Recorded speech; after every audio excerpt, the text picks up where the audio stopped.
This is Channel Attitude. Your voice, your right, your freedom. This is Vince Russo's The Brand.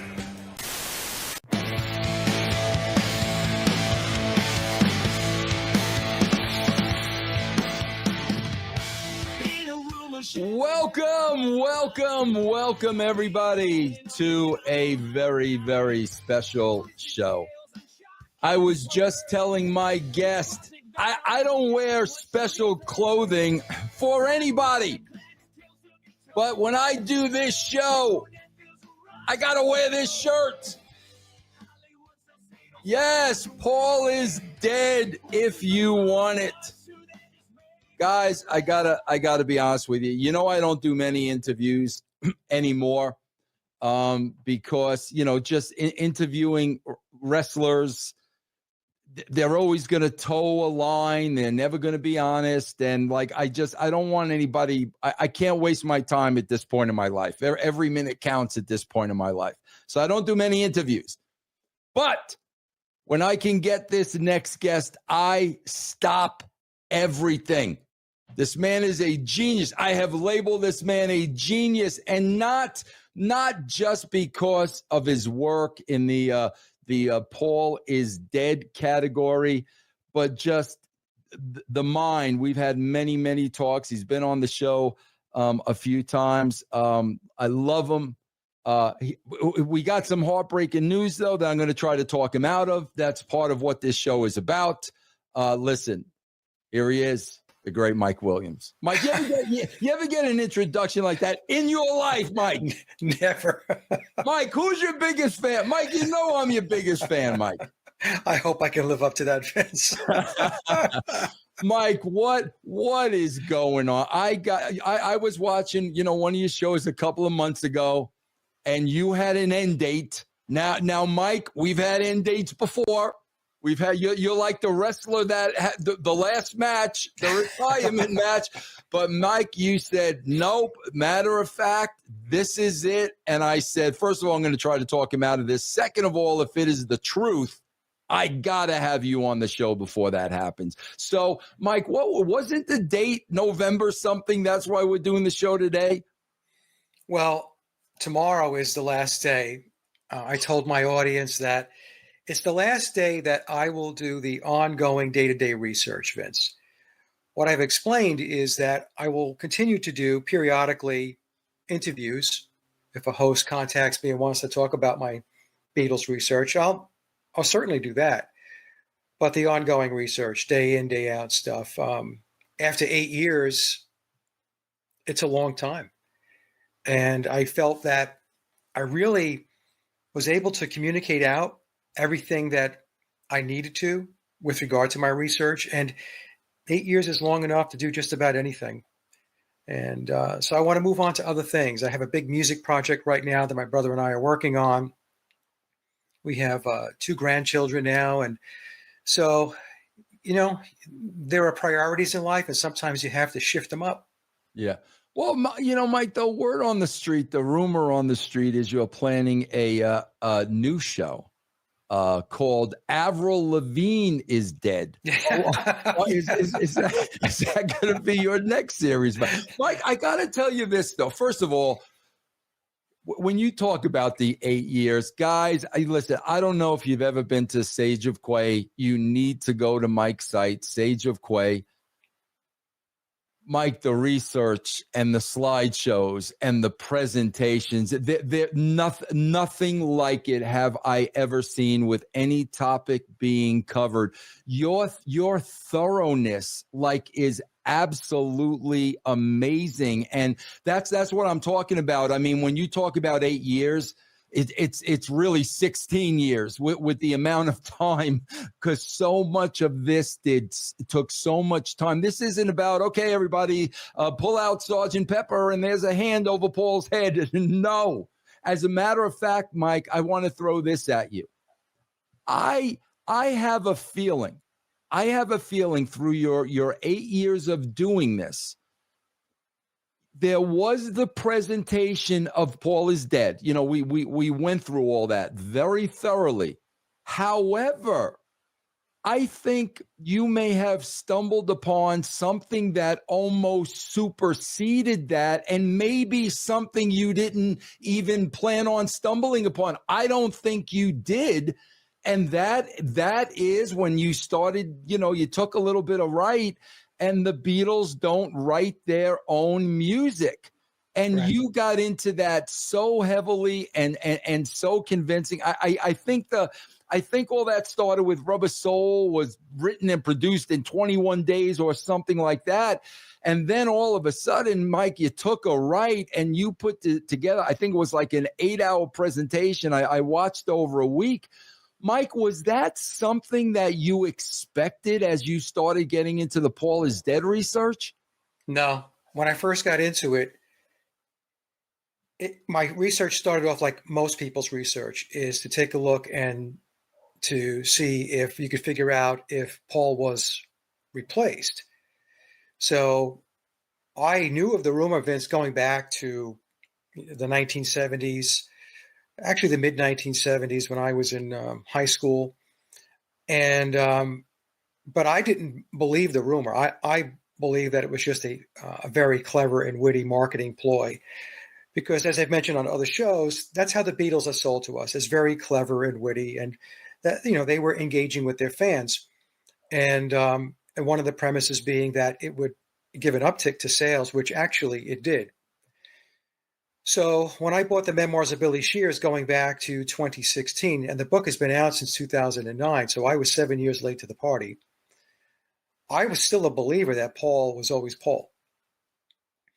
And so when I was reading the book, and as you know, you've read the book too, there's so much information in it that I concluded that the only way this much information can be in the book is that it either has to be coming from somebody within the inner circle of the Beatles enterprise, or it's coming from the person that's playing the role of Paul McCartney, who I refer to as Billy Shears. And so that was basically phase one of my research. Was Paul replaced or not? And then once I concluded that he was, and the evidence is really overwhelming that he was. I know there's people listening to us right now that will disagree and so on and say that was just a rumor from years ago, but there's just so much more to the story than what most people believe, Beatle fans, as it pertains to the whole Paul is Dead conspiracy. But what happened was there was a couple of sentences on page 350 going into page 351 of the Memoirs of Billy Shears, where it said something to the effect that George Martin was going to take their little songs and make them great. And I remember reading that passage and thinking to myself, what does that mean? Because the book, generally speaking, discusses the Beatles in terms of them writing their own songs. Now, after I did my presentation, my 4-hour presentation, did the Beatles write all their own music, going back to April of 2020, that's when the footnotes were added to the Memoirs of Billy Shears that validated my research, that the Beatles did not write all of their own music and they did not play on all of their recorded tracks. So we can get into that in some more detail later if you wish.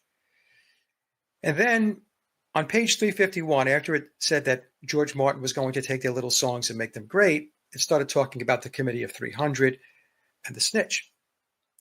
And I knew of the Committee of 300, and I knew of Dr. John Coleman. I had not read the book at that time, but I knew of John Coleman because Coleman did interviews. And as I was going through my whole period of looking into alternative research and conspiracy research, and I've had my blog since 2011 or 2012, I ran across Dr. Coleman's interviews. So when the book mentioned that, I knew that they were talking about John Coleman. So I bought the book, The Committee of 300, which I highly recommend. It's a great book on the deep state. And in that book, which is not a book about the Beatles, it's about the deep state, it's about the Committee of 300, Tavistock, and the other organizations within the controlling matrix that plug in. He mentions the Beatles being a creation of the Tavistock Institute. And for those that are not familiar, Tavistock is the social engineering hub of the deep state. So all of the social engineering, the propaganda, the mind control, and all that stuff, that all emanates out of the Tavistock Institute, which is located in London.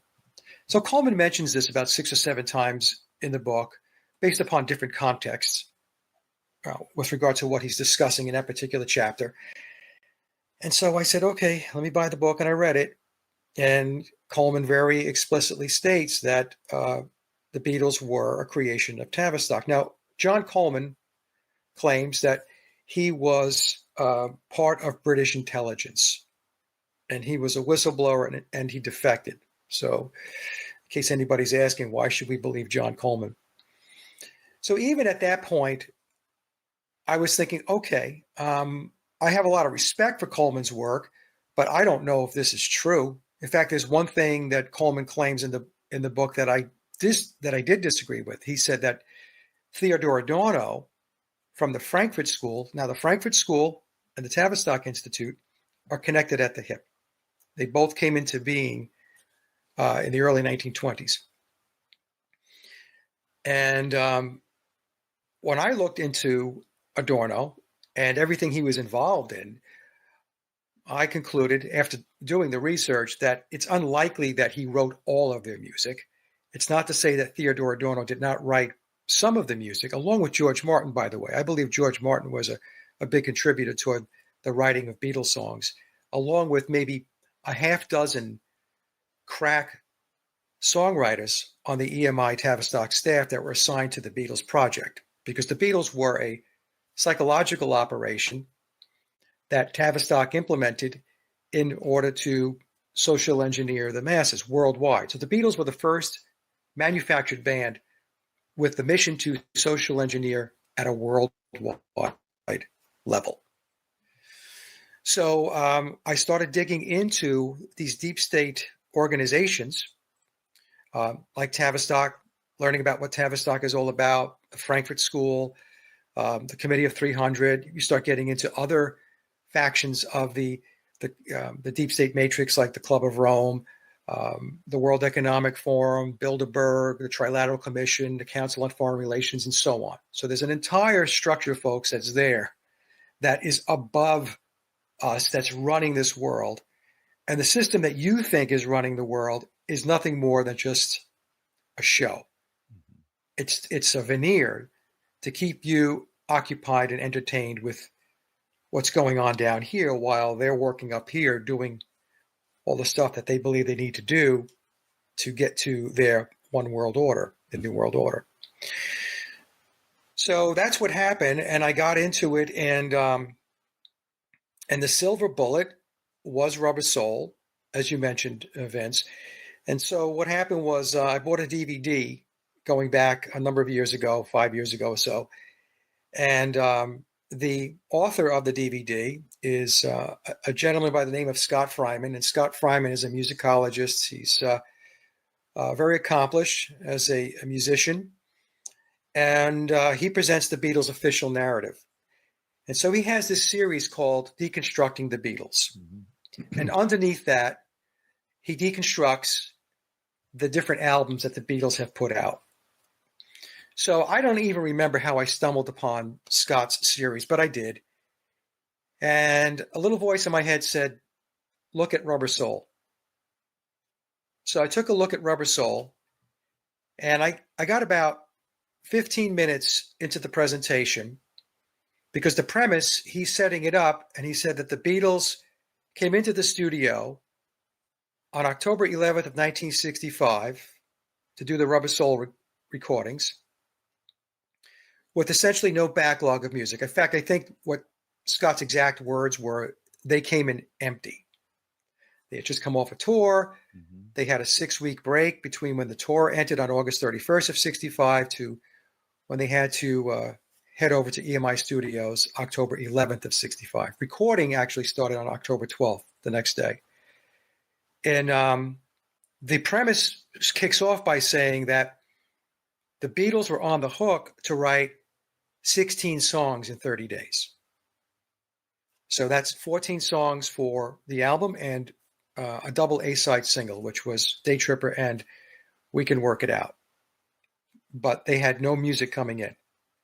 Now, some pieces of the official narrative will say that the Beatles had a little bit of this song, a little bit of that, like a little bit of Michelle, a little bit of We Can Work It Out.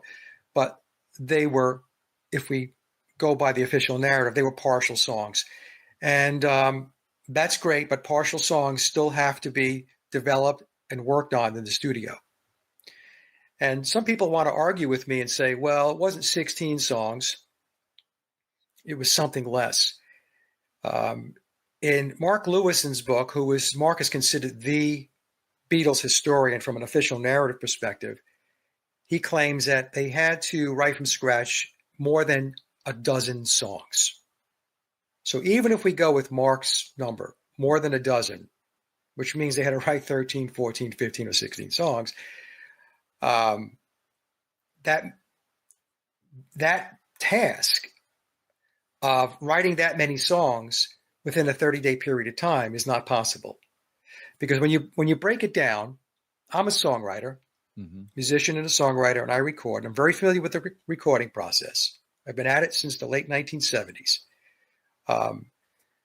When you write a song, there's a twofold aspect to it. You've got to write the music, and then you have to write the lyrics. So, and both these things typically don't come simultaneously. You might have some scratch lyrics that you're going to play around with as you're working the melody of the music, and then you're going to fix up the lyrics later on. Sometimes you might have some lyrics, and then you have to create the music. But the point being is, music is a creative process. It's not a manufacturing process like we're pumping out widgets, right, on a conveyor belt. So when you write a song, you're going to have to write the song, and then once you write it, once you're satisfied that you've got something that is worthy of recording, you're then going to take it to your band members, and they have to learn it. So as an example, in the case of Rubber Soul, if Paul McCartney and John Lennon wrote a song, and George and Ringo were doing something else, John and or Paul would have to take it to George and Ringo and say, hey, here's the song, and so here's how it goes. And then they would play around with the song, they would rehearse the song, and the rehearsal process in itself means that there's going to be the dynamic of give and take between the band members, unless you have a dictatorial situation. So what's going to happen is you're going to say, okay, the song goes like this, let's play it. They run through it. And then George Harrison might say, hey, I have an idea. Why don't we try this lick here, this riff there? And Mike, you saw the process in Get Back. Yes. You see the process Mike is talking about, you see in Get Back. Go ahead, Mike. Go ahead. That's the exact process. And so once you rehearse, there's going to be changes. And then there's the process of arranging the song. So arranging would be how the song is ultimately presented. It could mean that you're going to change verses, you're going to change a bridge, you're going to maybe delete a bridge, you're going to do this to the chorus, you're going to layer the song with different types of overdubs, maybe orchestration, and so on, lead guitar playing, and there's all of that. And then once you get all that down, then you go record the song. If the overdubs come later, but you're going to go in and record the song. And then after that, once the song is recorded, you mix it. So a lot of people, lay people who really don't understand music and they don't understand songwriting and recording will make a very simplistic statement, right? Their defense will be of the Beatles, well, they were geniuses and they can do what other people couldn't do. And, that's really just a cop-out, right? Because they were not geniuses. In fact, the Beatles themselves, if you listen to their interviews, never said once that they were geniuses. And John Lennon said on a number of occasions that they couldn't read or write music.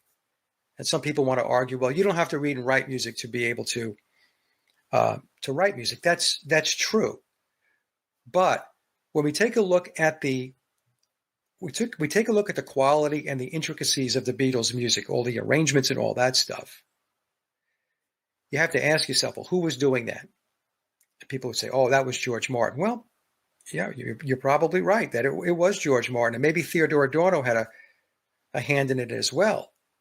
But once you start getting into those discussions, what happens is now you're starting to open the aperture to that there's a whole lot more to the story than just the Beatles, Right. than just four guys. Because now you have, George Martin was doing this, and maybe Theodore Adorno was doing that. Also, we have, I have video footage of Glenn Campbell as an example. He was co-hosting the Smothers Brothers Comedy Hour back in July of 1968. And so Glenn was introducing the band Cream, which is Eric Clapton, Ginger Baker, and Jack Bruce. Mm-hmm. And when he introduced the band, he said that they were top flight, top shelf studio musicians.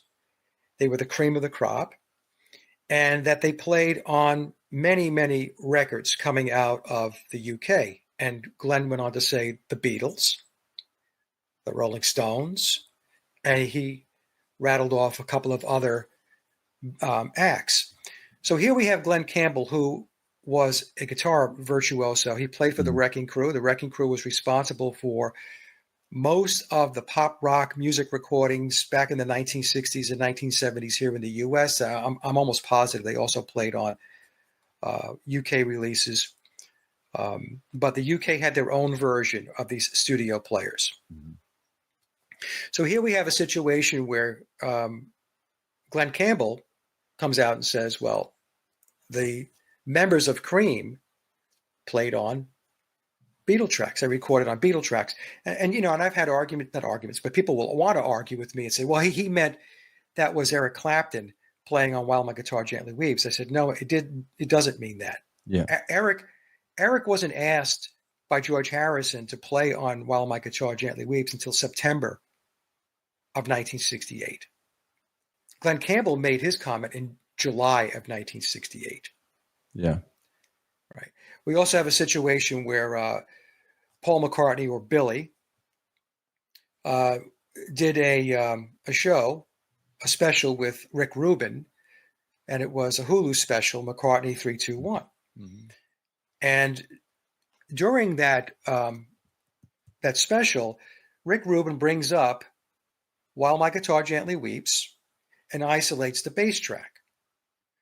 And as he isolates the bass track, Billy or Paul McCartney is sitting there, and you can easily tell that he didn't play on that track, because his reaction to what Rick was showing him, he was as amazed and as inspired by it, right, as Rick was. Right. And Rick was going on about the tone and the aggressiveness of the bass playing. And what was interesting is, as Rick is taking him through this and discussing it, not once does Paul or Billy, I'll call him Billy, ever say, well, I got the tone this way. I used this bass. I used this amp with these settings. Not 1 ounce of input to help to understand how that bass track was put together.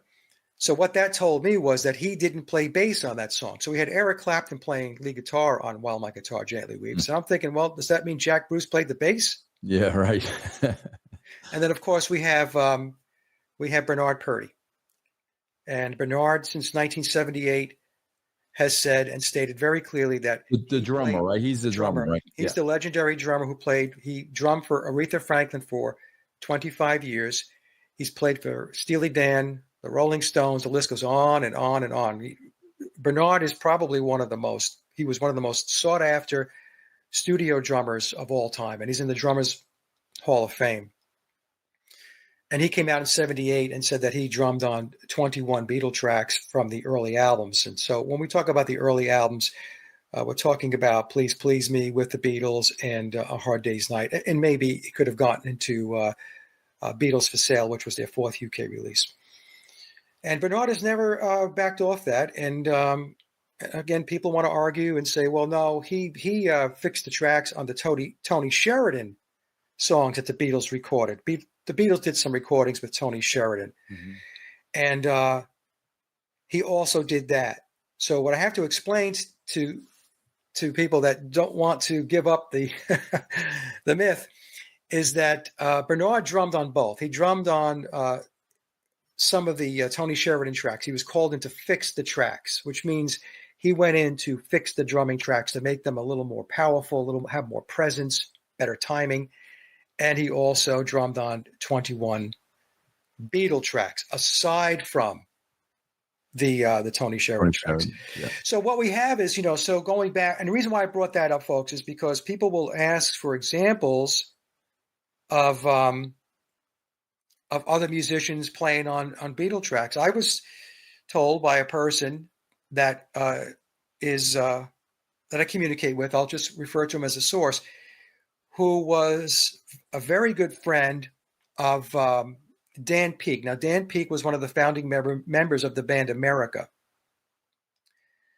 And they were also produced by George Martin.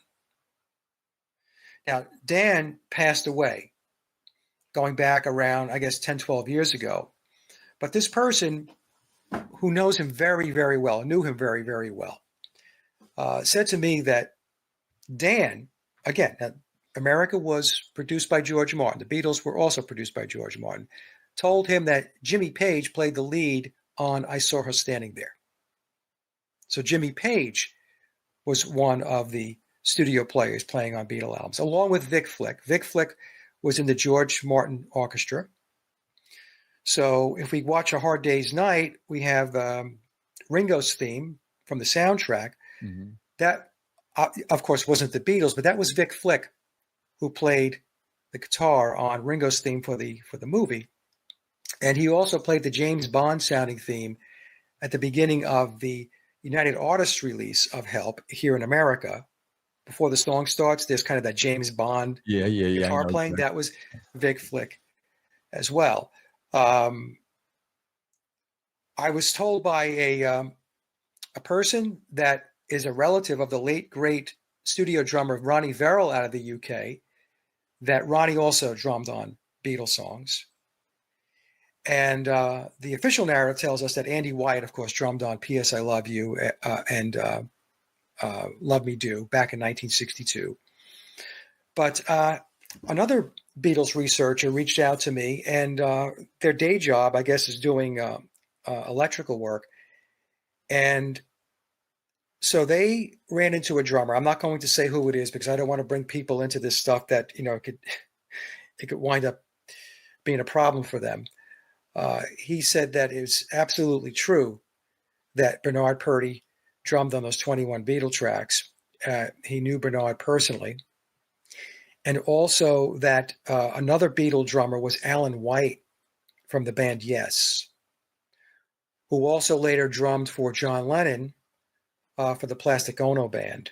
Mm-hmm. And we also have to remember, too, to kind of add a little more spice to this, Phil Spector was with the Wrecking Crew.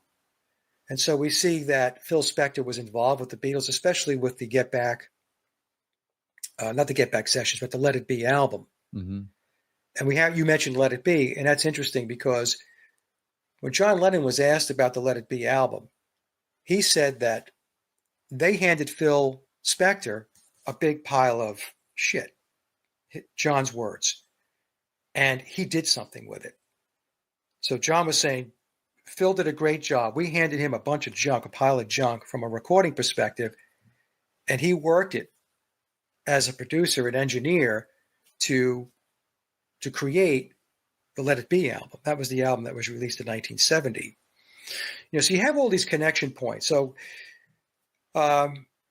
this is, like I said, this is important because information is out there with regard to people who are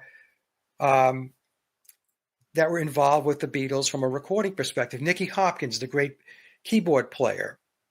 Nicky Hopkins, a lot of people probably don't know this. The piano playing that you're hearing on the song Revolution, that's Nicky Hopkins. How do we know that? Well, Nicky's passed away, but if you go to his website, it says Nicky Hopkins played piano on Revolution. So the point being is we have these guys, the Beatles, these four kids really,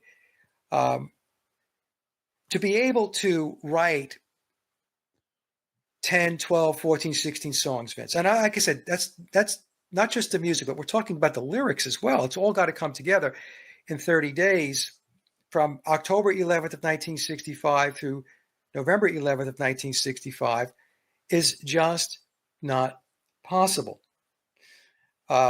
Well, the thing I remember too, Mike, and you didn't even touch upon this, which was really fascinating to me, was the actual manufacturing of the album and the labels, Right. and when they had to get stuff to the printer. I mean, when you laid that part out, because now that's going further, saying, wait a minute, they had to know the names of these songs. Right. They had to know the times of these songs, because the manufacturing schedule alone, there was not enough time to get an album out. Correct?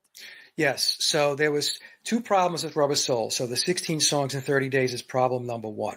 Right.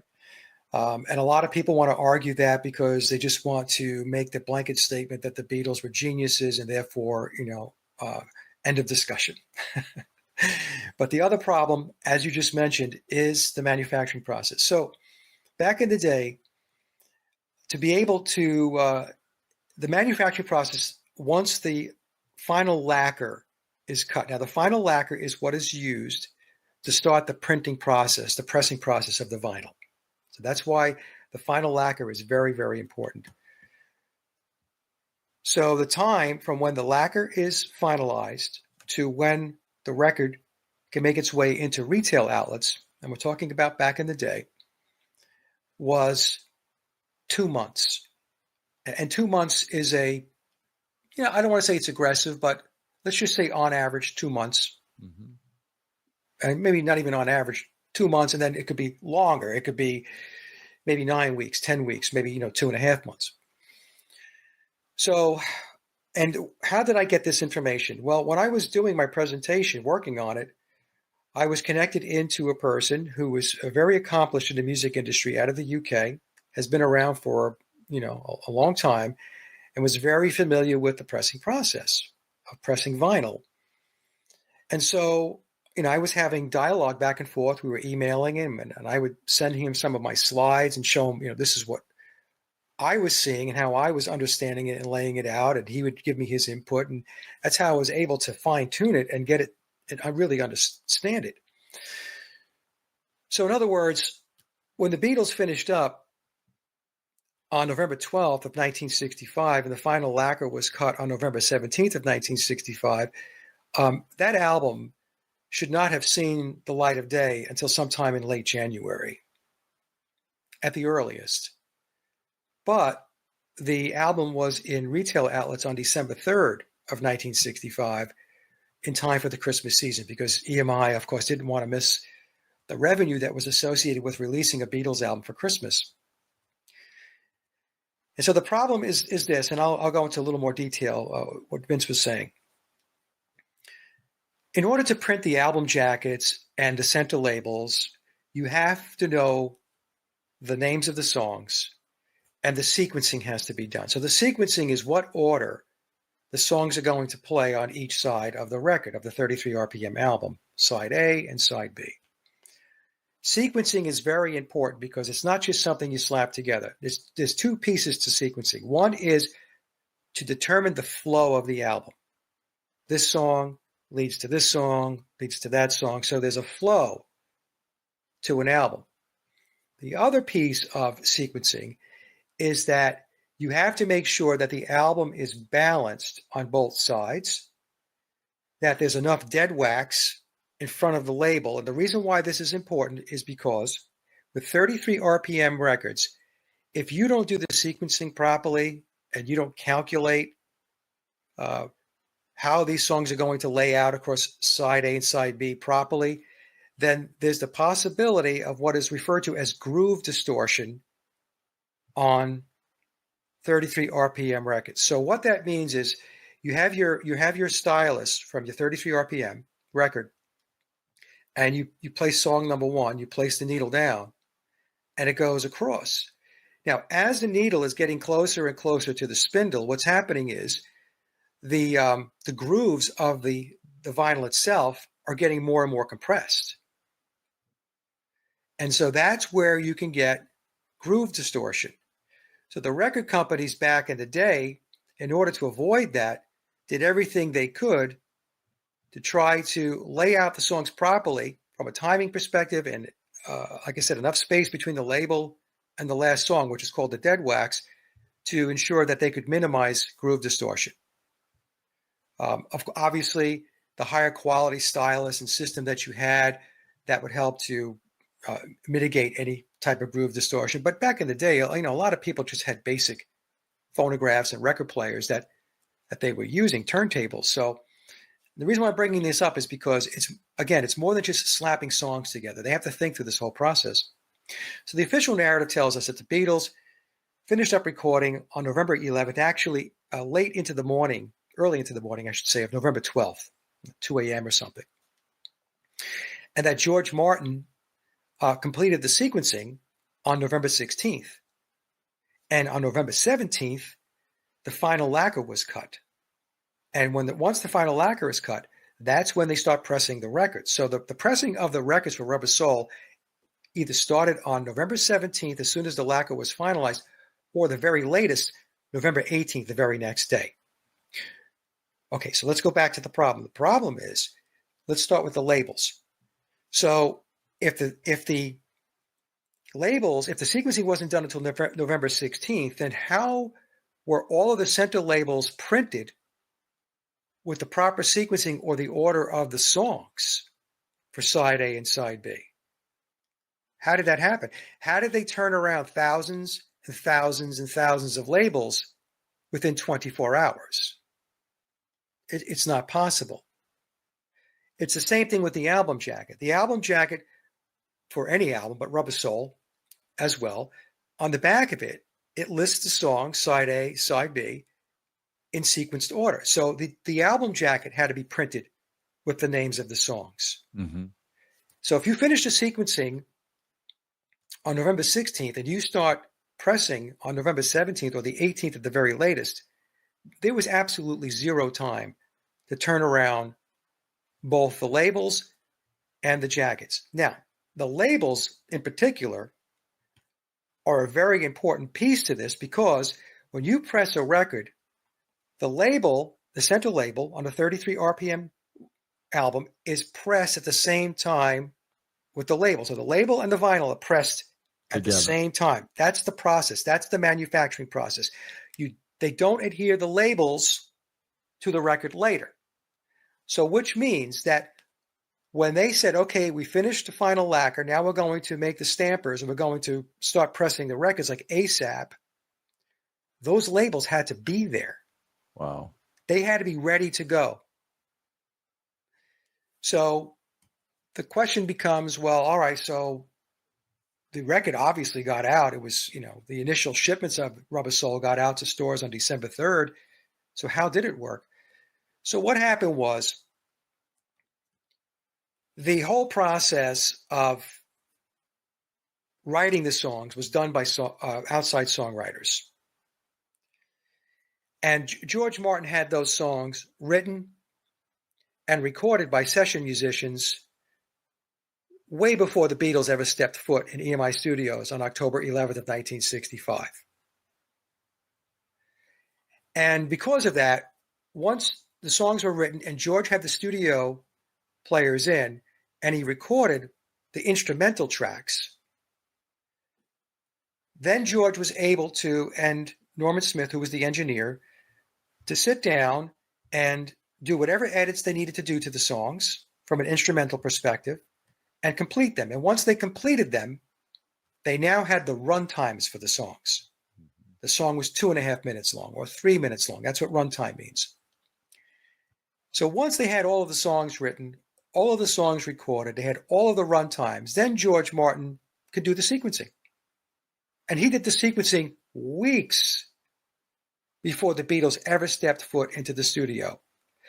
It was at that point, once he had the final sequencing, that they were able to start the printing process and get that manufacturing process going, just to create the labels and to create the album jackets, especially with the names of the songs on the back of it. So that process is underway. The Beatles are not in the studio at this point in time. They're probably still on tour. They're on their vacation, 6-week vacation time, which, by the way, in Mark Lewison's book explains that period of time, there was no songwriting. It was free time. It was vacation. So there was no songs written in that 6-week period of time. That's another argument that people want to make. And I keep telling them, you're making a new narrative, because that's not what the official narrative says. So you're creating your own narrative around this thing in order to kind of, to keep your belief system in place. So that's what happened. So all of that printing and manufacturing process began weeks before the Beatles ever made their way into the studio. So this way, when the Beatles got into the studio on October 11th, the songs were already done, the labels were already done, the album jackets were already done. And the Beatles' job, starting on October 12th, when recording began, they got into the studio on October 11th. October 12th was the first day of recording. Their job was to record the vocal tracks. Right. So that means that once they finish up the vocal tracks, George Martin can then take the final vocals with the final instrumentals, which you already had, and mix them together. Now you have the completed song. Now, the other thing we should also talk a little bit about. I just want to say one thing, Mike, but know what you're going to say, please, because I don't want to interrupt you. But I want everybody to understand, like, there's almost a model for what Mike is talking about, because I've seen many, and I'm sure Mike has too, many Beach Boy documentaries. Okay. Brian Wilson took himself off the road because he wanted to go into the studio full time. This is all documented. You could see footage of this everywhere. What he was creating in the studio was pet sounds. And he was creating that. I don't know, Mike, if it was a Wrecking Crew. I'm sure it probably was. It was the Wrecking Crew. With the Wrecking, you see, this is all documented. Everybody is there, full musicians, and Brian Wilson is putting all the music together. Then they show the Beach Boys coming in and dropping the vocal tracks. In this situation, Mike, what we're really talking about is George Martin playing the role of Brian Wilson. I mean, this process had been done before. So it's not like it's some wild, crazy out there. This is how Pet Sounds was made. Well, what's important to understand is that was the process for pop music in general. Right. Studio musicians were used to record the tracks. And there's 2 documentaries. You can watch The Wrecking Crew. I highly recommend it. Yep. Also, Hired Gun, which explains that how a lot of these studio players actually joined bands. So now they're part of the band. And that process really started kicking off in the 1980s. There's also another documentary titled Muscle Shoals. You should watch that too. Muscle Shoals was doing the same thing as the Wrecking Crew, but they were doing it on the East Coast, whereas the Wrecking Crew was LA based. And as I mentioned, the British had their own set of studio players that were paging in and out, like Big Jim Sullivan, Vic Flick, or Jimmy Page, Eric Clapton, and so on. So now there's something else we should really focus on here. Back in 1966, in June of 1966, at the Hilton in Japan, the Beatles were all sitting at a table, and they were being asked questions by the press. And a question came up about their musicianship. And during that press conference, Paul McCartney drops a bombshell. He says that we never said we were very good musicians. We're adequate. Okay, that was in June of 1966. And then there was an interview in August of, it was it 6? Yes, it was August of 66, right. So and then 2 months later, August of 66, there was a BBC interview where Paul and John were being interviewed by a BBC interviewer at Paul's house. And Paul says a couple of things. The first thing he says is that we never said we were very good musicians, and we're limited as a group. Now, by him saying that, between that comment he made back in June of 66 in Japan, and then at his home in August of 66, think about that. That interview took place on August 5th of 1966, which was the same day that Revolver, that's the album after Rubber Soul was released. These guys have got 7 albums under their belt at this point in time. We are told that they are great musicians and brilliant songwriters. Why is it that Paul McCartney is restating that they are not very good musicians and they are limited as a group after 7 albums? So 7 albums between 1963 and 1966, that's a lot of output. So in order to have that type of output, you've got to be not adequate. You've got to be extremely competent and good at your trade. So when we go back to Rubber Soul and then banging out 16 songs, actually, well, one of the songs they pulled in, I think it was Wait from the Help sessions, but be that as it may, let's just say 15, 16 songs. In order to do that, to bang those songs out the way they did, one right after another, like I said, it was like a manufacturing process. It was like a conveyor belt. You cannot be just an adequate musician, Vince. Yeah. You've got to be a top shelf musician to do that. Now, the other problem with the interview that Paul did in August of 1966, August 5th, is he said that the Beatles did not write songs, music, in between albums. He said maybe 1 or 2. Now, maybe could mean that they wrote 0 music between albums. He said, we wrote in great big batches whenever we had to come in to do an album or a film, but it's really an album because the music from the film was derived from the album. So most Beatle fans, because of the official narrative, believe that the Beatles were constantly writing music. They were a perpetual motion machine of songwriting. They were writing music when they were on film sets. They were writing music when they were in the studio. They were writing music during their free time. They were writing music when they were touring. They were writing music all the time. And in that August 5th, 1966 interview, Paul McCartney just completely blows that out of the sky and says, no, that's not true. So during the interview, when he says that, the BBC interviewer asks, actually states, but it's also a question. He says, well, I would think that writing 12 songs on the spot in such a short period of time is not possible. And John said, well, it is sometimes.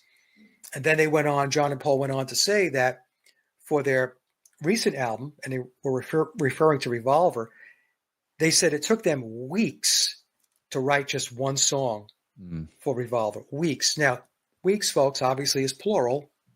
It's more than 1 week for one song. And when we step back to Rubber Soul, they're telling us that they wrote 16 songs in 30 days when it took them weeks to write one song for Revolver. It doesn't make any sense. Yeah. Yeah. And again, with Rubber Soul, if you get all tangled up with 16 songs, pick a number, 12, 14, 16, I don't care. Because whether it's 12 songs or 16 songs, it doesn't work. And so that was a big interview that Paul did. And it's an interview that most people, if they heard it, I don't know whether they ignore what's being said or they're not comprehending what's being said, but he contradicts the official narrative as far as when they wrote songs. And he's saying that, we weren't very good musicians. Also in that interview, he mentioned that they didn't play on Yesterday. He said, we didn't have to show ourselves up again. And my British audience said to me that particular phrase means that they didn't have to embarrass themselves again in the studio. So why is that important? Yeah. Well, that's because Paul McCartney is credited with playing the acoustic guitar on Yesterday. And Paul McCartney in that interview said, I wasn't there. Yeah. I didn't play. One thing about that stands out too, and I know we talked about this, but that one interview with Ringo where he says, and then the writers would come in. Right. Like, he was not going to say that's when Paul and John come in. That's when the writers come in. Hey, listen, Mike, I want to switch gears for a second because we got to hit on Paul is Dead. Yep. And here's the question I want to ask you, because I got to tell you, Mike, I like you, Mike. I found out about this probably, when I was about 8 years old, when it had just come on the radio. And so this has been a lifelong thing for me. There's two things I really hang my hat on. I want to get from you. I'm going to ask you the top three things that you really hang your head on and you point to and say, this proves, Paul is dead. Here are the top two things that I can never get away from. And I want you to get a little bit into these stories. And then I want to get your top stories. Number one, when Billy got busted for the marijuana in Japan, which to me, that story right there, when I read that in memoirs, that blew me away. Here's the second thing that has always been haunting to me, Mike.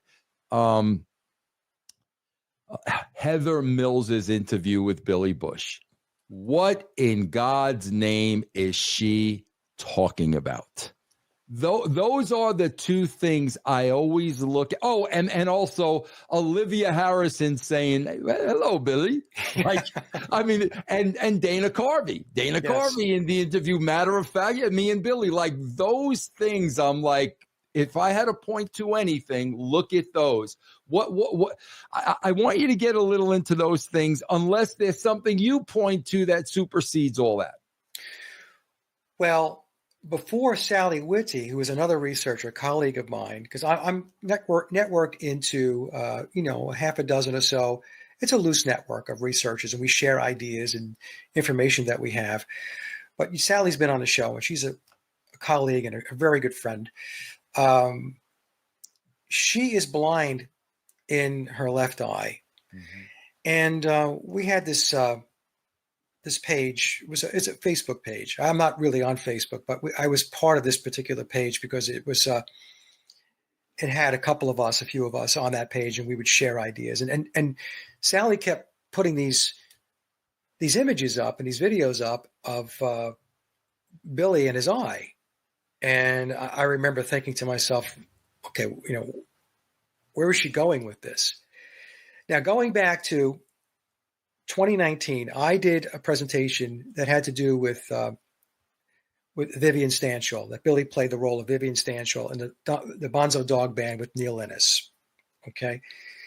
And when I did that presentation, I came across an image of Stanshall and an image of Billy, an older Billy. I want to interrupt you real quick before I forget. But Mike, I can't. I got to tell you, I got so many brand members. Every time they want to pop me, they throw this at me, and we give you credit for the Street Viv. Street Viv. We always talk about Street Viv. But go on, man. I don't want to interrupt you. Yeah. So Street Viv is actually his first name is Victor, and he calls himself Victor Stanshall. He was hired by Billy in the 1970s. That's the date that I determined when Billy brought him in to hire him to play the part of Vivian Stanshall. Vivian Stanshall is not a real person. It's a character that was invented by Billy. And Billy played the role of Stanshall in the Bonzo Dog Band. But in order for Billy to have both of his roles, the Stanshall role and the McCartney role, to coexist, he had to hire somebody so that he wouldn't have the Batman and Bruce Wayne effect, right? They couldn't be in the same room at the same time. Right. So we won't get into that, but just it's an interesting story. And you can go to my... We won't get into it. Who mysteriously died in the fire? Died in the fire, 1995. So when you go into Wikipedia, you see Vivian Stanshall died. That's Victor that they're talking about. Okay. Right, go ahead, man. I hate to interrupt you, but if I forget these little things, go ahead. Yeah. So I have this image of Billy as Stanshall and Billy as McCartney, and I'm looking at the images, and I noticed that Billy's left eye looked like it was drifting to the left, like he had a lazy or wandering eye. So for me, that was substantiating that he did play the role of Stanshall, because what are the odds that if they're two different people, that they would have the same eye anomaly? Right. So you're kind of closing the gap on this thing and determining that, it is the same guy. So I was just thinking that Billy had a lazy eye, and it wandered a little bit. To cut to the chase, Sally's research said no. The reason why his left eye is doing that is because his right eye is an ocular prosthetic. He's blind in his right eye.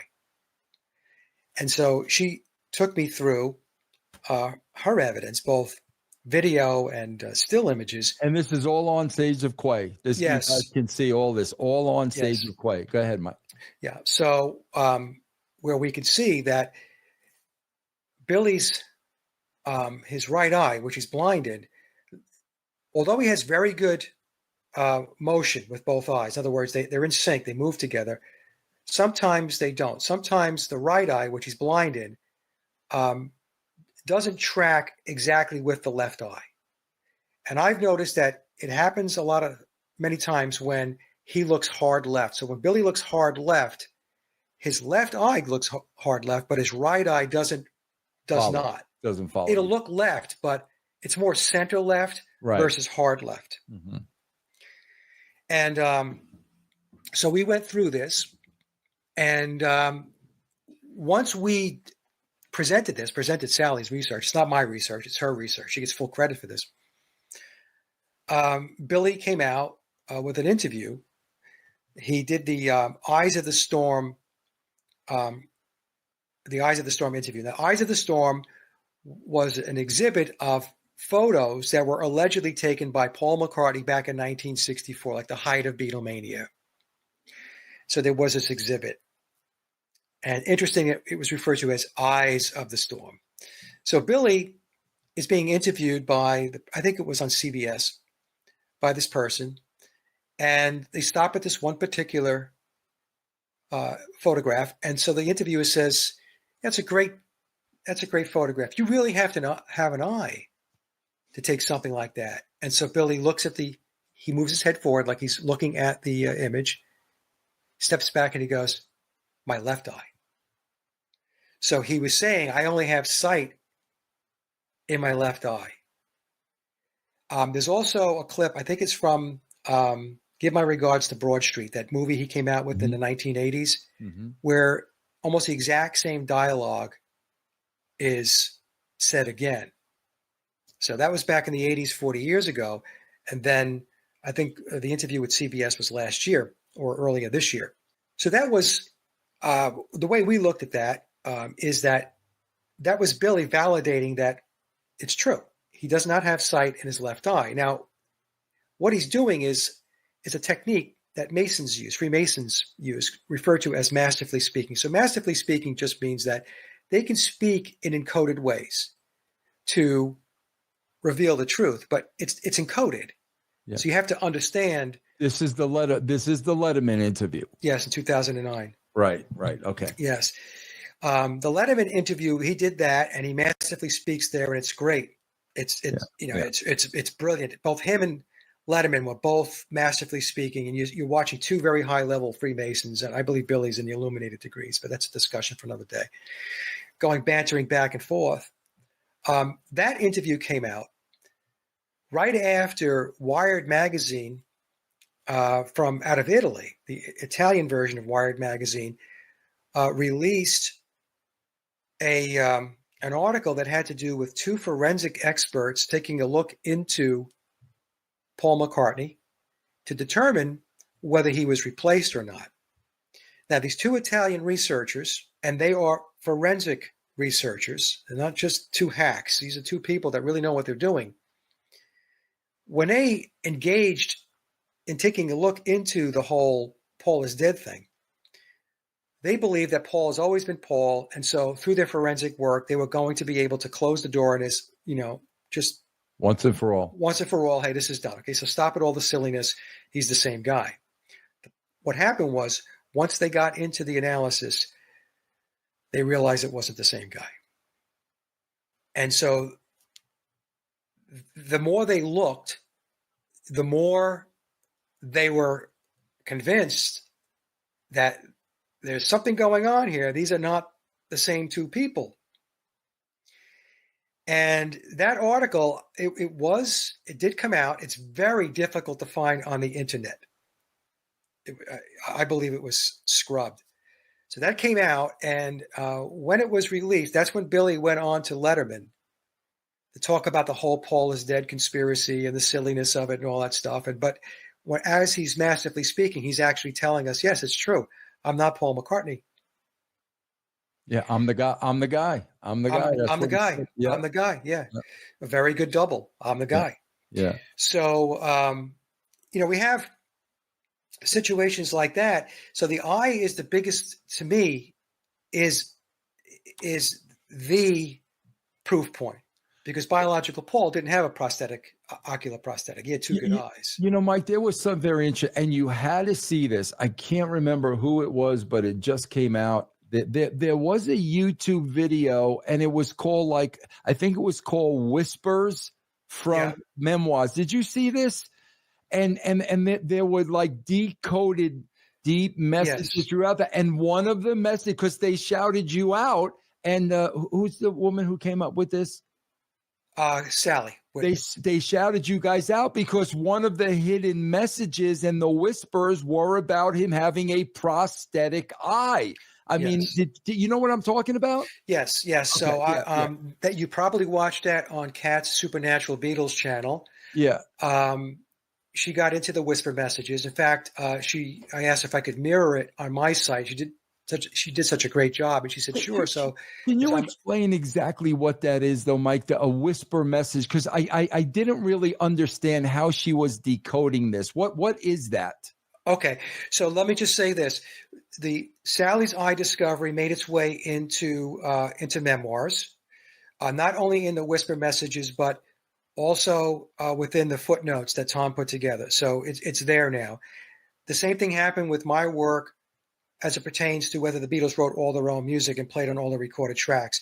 Once I came out with that, Memoirs was updated and to validate my work. So my work was validated and Sally's work was validated. Now, whisper messages are part of the layering within the book, The Memoirs of Billy Shears. So if you just read The Memoirs of Billy Shears, like any other book, you read everything from left to right, you're going to get a narrative. But there are layers of encoding. So the next layer of encoding would be what's referred to as word stacking. So word stacking means that there are words, bolded out words on each page within Memoirs. When you read the bolded out words as standalone, now you have more information because it forms more sentences. The next layer is referred to as the acrostical code, where the first letter of every odd numbered sentence, when you take the first letter, beginning of the sentence, and you read vertically, it forms more information or more sentences. So that's another layer. Another layer is the fact that the book leads you, or actually encourages you, to research outside the book. And that's what happened with me with the music. That wasn't in the book. I saw the hint. I saw the clue that was dropped, which most people would just breeze right by. I'm like, no, something's going on here. So that's another aspect of layering, where the book is inviting intrepid readers to go outside and, test the waters and either debunk it or see if what is being said is true. Now, Memoirs is historical fiction. The book is very clear about that. And the reason for that is because it requires plausible deniability, because Billy and Tom and everybody else involved has signed non-disclosure agreements. So it has to have threads of historical fiction.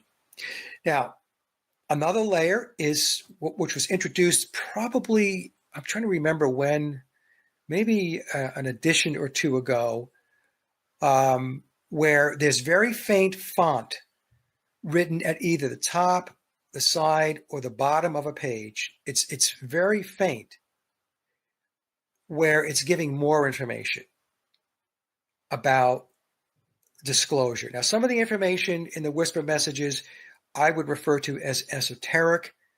It gets into more of Billy's occultism, but other whisper messages are not. I mean, they're just, even a person that's not, doesn't have an understanding of occultism and mythology, as an example, like the Egyptian mysteries, there are whisper messages that have nothing to do with that. You just read them as they are, and it's giving you more information. So the Memoirs of Billy Shears, think of it as a big puzzle. It's a big Masonic puzzle. And it's there to make you think. And it's for people, like I mentioned before, who are intrepid. They will analyze the book and look for the clues. This is how Stacy, another researcher, who this I got to say, Stacy, I know you're probably listening to this. I mean, you are. I told her she is one smart cookie. This lady. But in the book, it kind of leads us down a path to kind of ponder, or maybe even believe, that Aleister Crowley was Billy's biological father. But Stacy looked at other passages within the book and other clues and deducted that no, Crowley is not his father. Doesn't mean he wasn't tutored by Crowley. It just means that Crowley is not his biological father, and that his actual bloodline, blue bloods going back to Scotland, are the Douglas Hamiltons and the Percys. On the Percy side, which is his mother's side of the house, there's Campbell blood. So sometimes people will say, oh, he's William Campbell. And in the book, he says, I have Campbell blood. I have Campbell relatives. So I think that she broke the code on that, to be honest with you, Vince. One of the reasons is because, and Tom, if you're listening to this, feel free to comment. I sent that presentation to Tom twice. Yeah, I saw that. Yeah. And both times when I sent it to him, I didn't get a response back, that's not what Tom usually does. So if I send something to Tom, he will respond one way or another. He'll say, oh, that's interesting. Or he'll say, you're on the right path, or whatever. Nothing. Because I think the reason for that, and again, this is conjecture on my part, being speculative, is because even though Billy tells us that the identity of his parents are encoded in the book, I don't think that he thought that anybody was going to be able to figure it out, to decode it. And because once you decode it, which Stacy, I believe, did, or at least her case is very compelling, that opens up a can of worms, right, when you think about it. So people will really start looking into the Douglas Hamilton bloodline, the Percy bloodline. And so in order to kind of keep it under wraps, you just don't respond. It's like the Streisand effect, right? If you keep talking about it, you tell people don't look at something, they look at it. Yeah. If you just be quiet, it just kind of dies on the vine. Yeah. And I think that that's probably the tactic that's being used. Again, this is conjecture on my part, but I thought her research was great. Mike, have you ever wanted to go down the Tom U. Harriet hole? Now, because I there has to be a part of you. Now, I know you have dialogue with him. He gives you information, and you in no way or shape want to ever break that, bond and trust, because you're the only one that has that. Have you ever really looked into who this guy is? I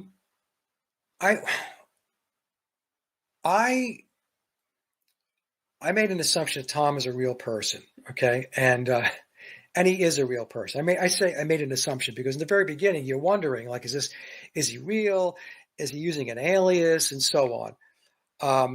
But now I have a professional relationship with Tom, so we're not beer drinking buddies or anything like that. And most of our correspondences come in the form of messages or emails, where a lot of times it has to do with me asking him a question about a certain passage in the book and looking for clarification. I do not divulge to Tom what I'm working on, or what I was working on when I was doing the research, and Tom never divulged to me what he was putting in the book. He might say, I'm working on updating the book. Okay, well, that doesn't mean anything. That doesn't give me any details, right? So we didn't share our information, and I wasn't going to do that. Now,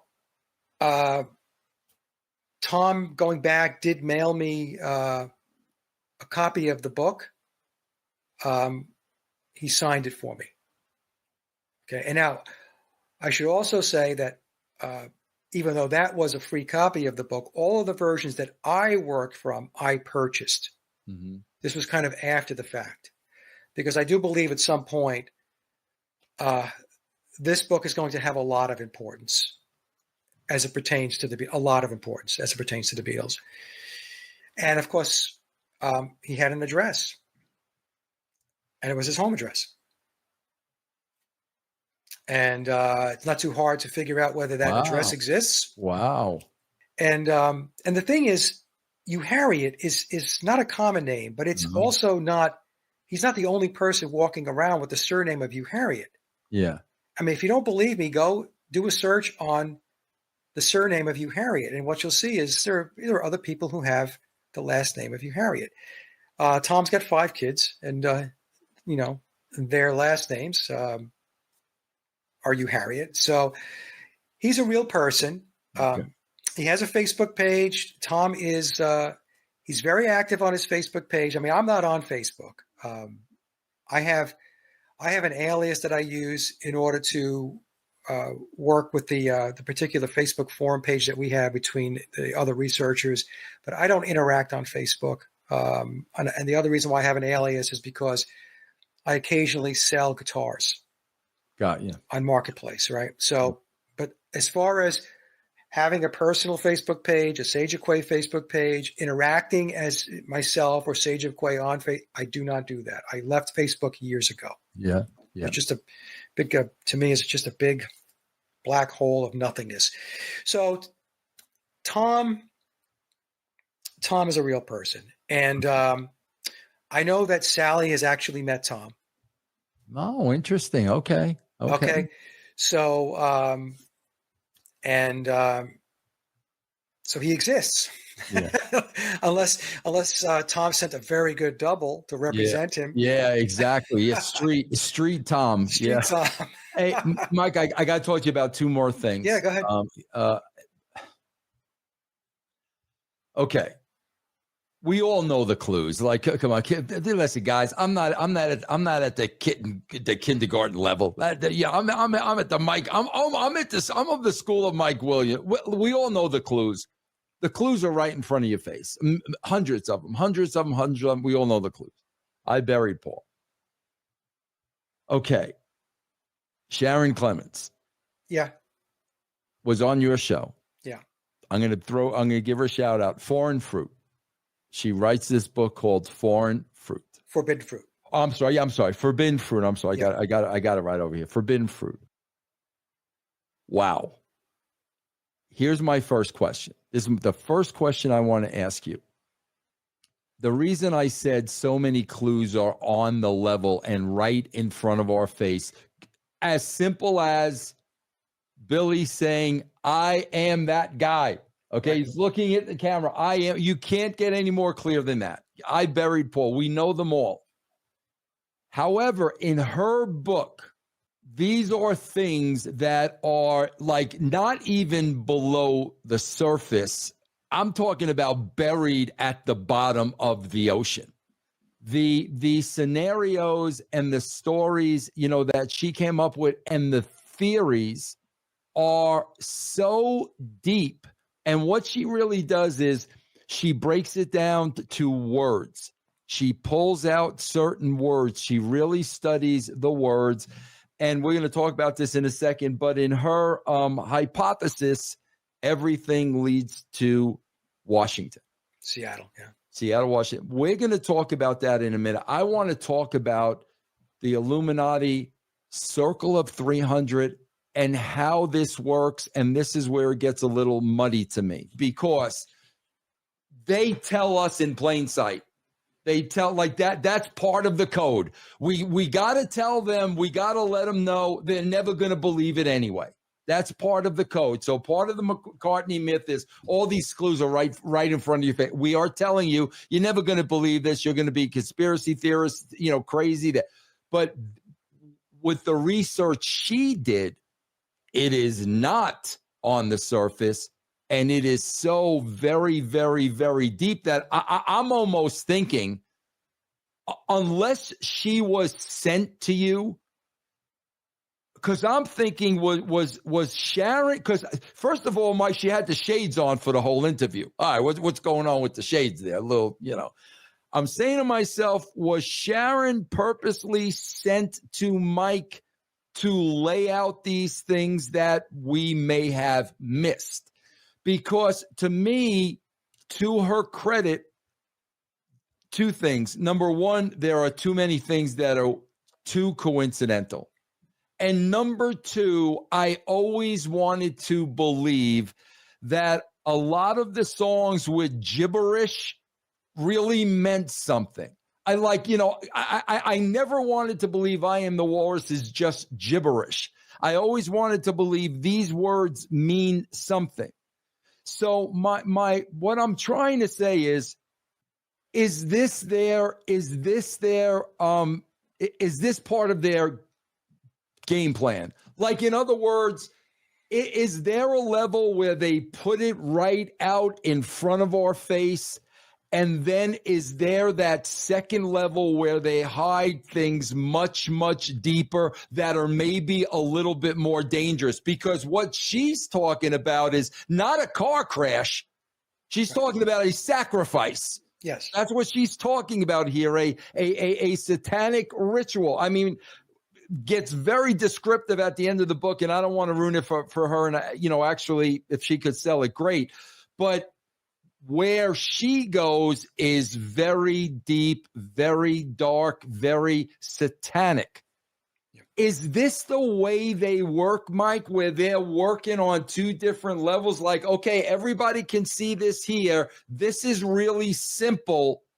But if you want to really get down to what our practice is, we're going to tell you, but you're never going to find it. Do you understand what I'm saying? Yeah. What do you think about all that? Please tell me. I read this book and it blew me away. Yeah. So I talked about the ritual sacrifice possibilities going back to 2018 in my presentation, The Beatles, Paul McCartney and the Grand Illusion. I talked about that premise, and I brought it up many times that it was a possibility. Billy refers to it in the book as death for success. So these ritual sacrifices, making a deal with the devil. Yeah, a Faustian bargain, right? Yeah. And we're told in the book that John Lennon and Paul McCartney made the pact in October of 1963. I think it was October 24th of 63 is what we're told in the book. And so now I'm going to say that these pacts, based upon my research, they do exist. Do you think this is what the 27 Club is all about? Yeah. Okay. I thought, okay. Brian Jones of the Rolling Stones, John Bonham of Led Zeppelin, Jim Morrison, Jimi Hendrix, Janis Joplin. I mean, we can go on and on and on, right? Amy Winehouse.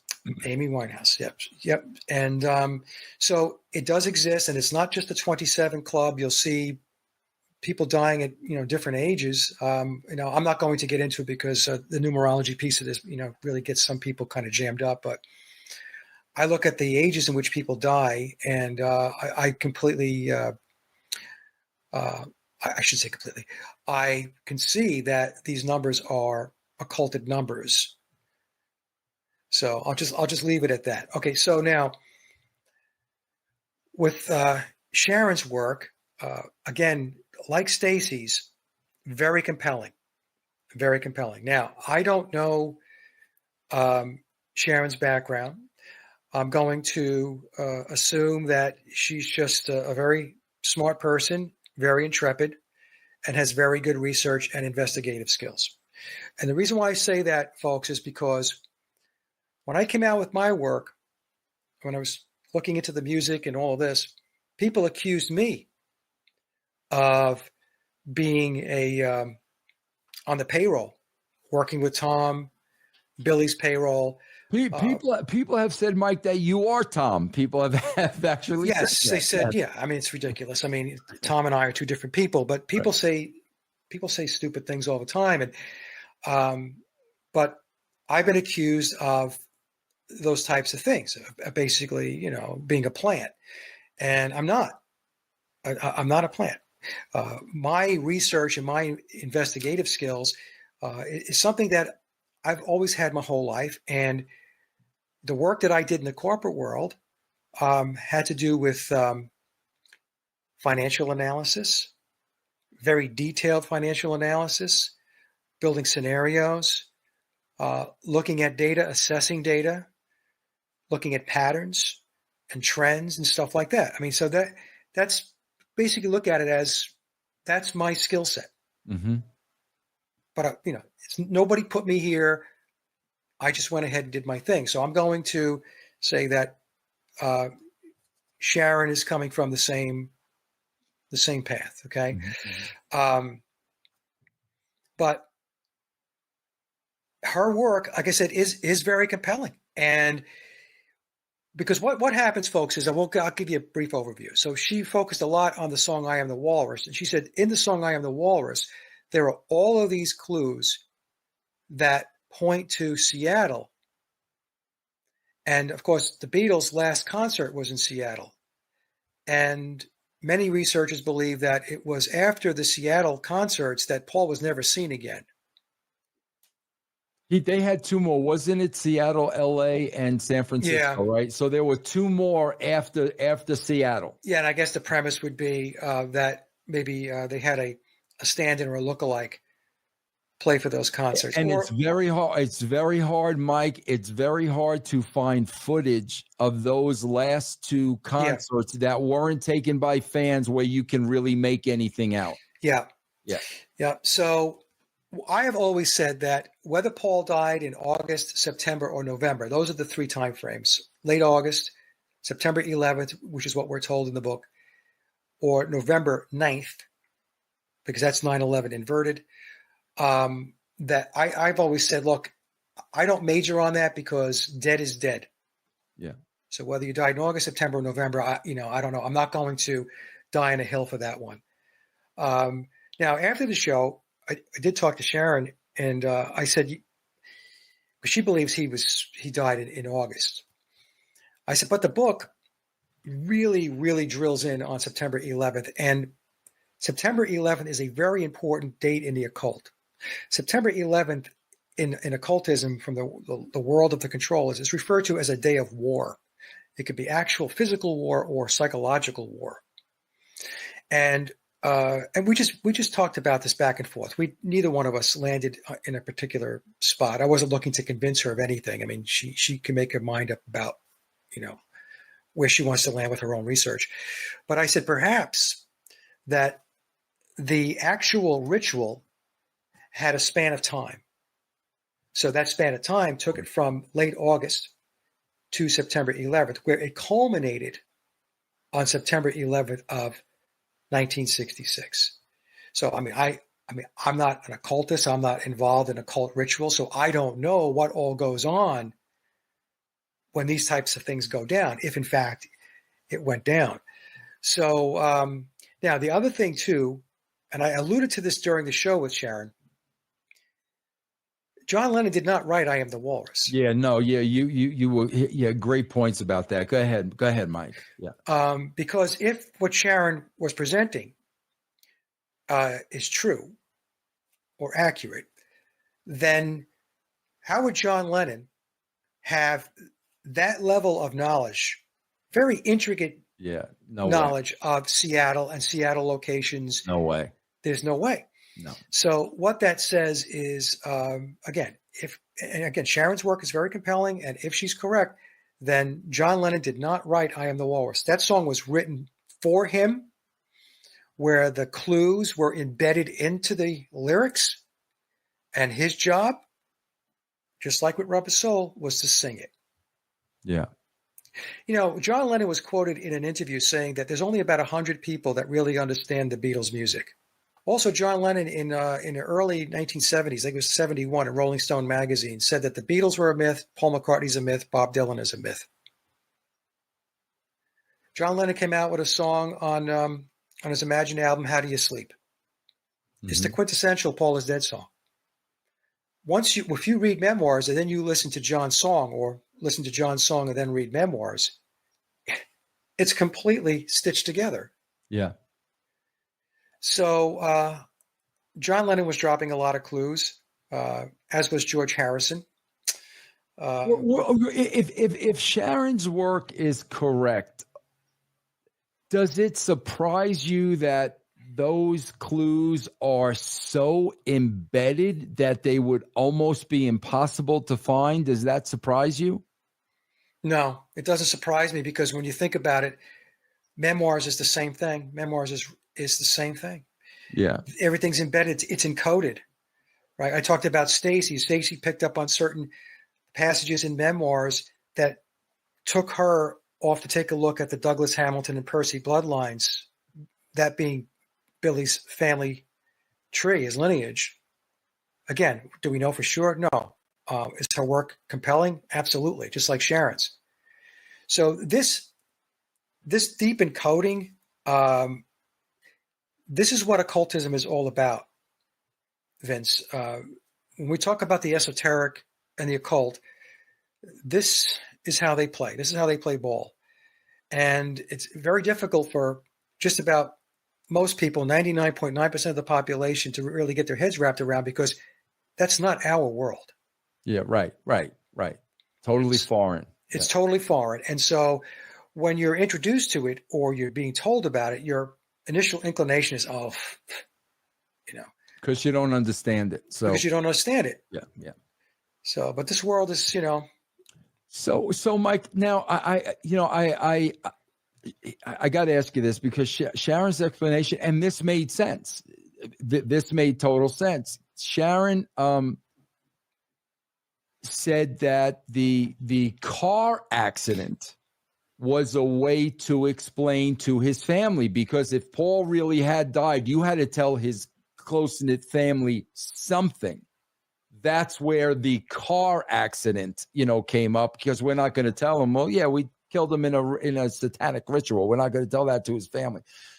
But so do you buy that theory? I mean, is the car accident, the picking up the hitch, is all that just the cover of this?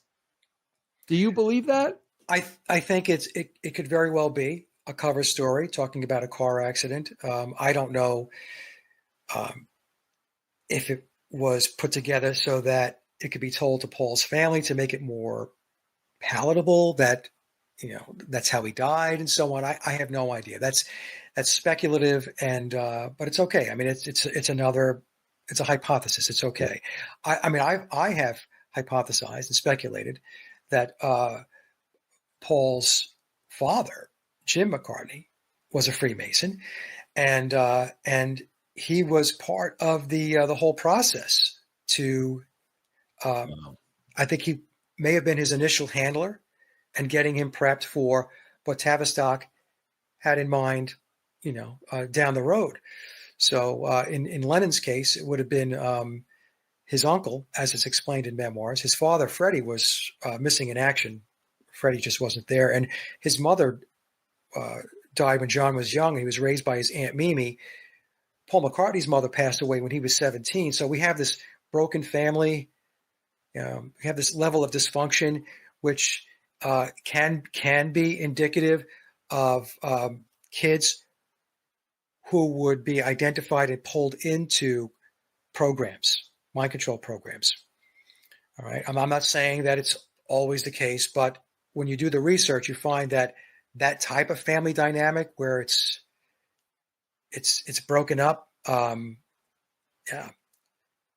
It's a pool of resource that they can pull from, and I think it's very possible that Paul's father was a Freemason. Wow. And because when you think about it, who would agree? Yeah. To have somebody replace your son. Think about that. Yeah. We're going to honor your son, and Billy's going to play him, and you're just going to be so proud of what Billy's going to put out and under the McCartney name and so on. I mean, if it were me, I'd be like, get lost. Yeah.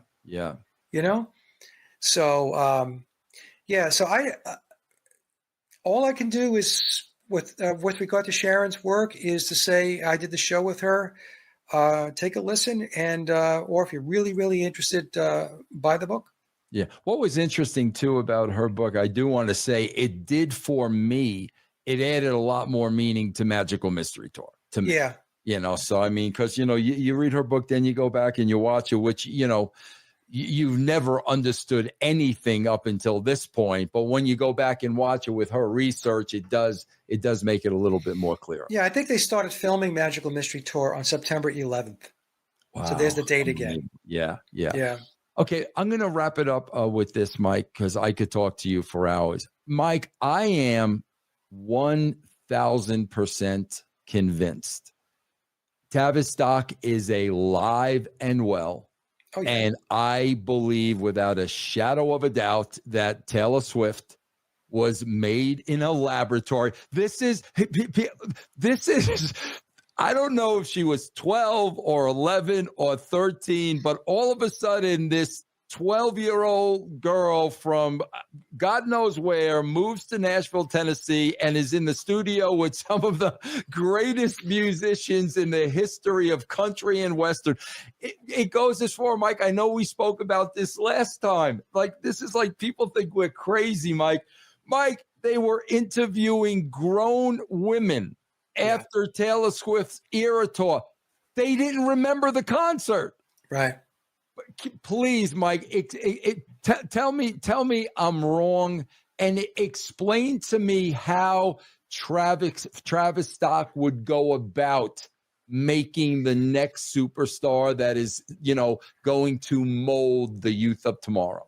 I mean, because, and also let's remember this, Mike. She endorsed Kamala Harris. Yes. So walk me through this and tell me if I'm crazy or not.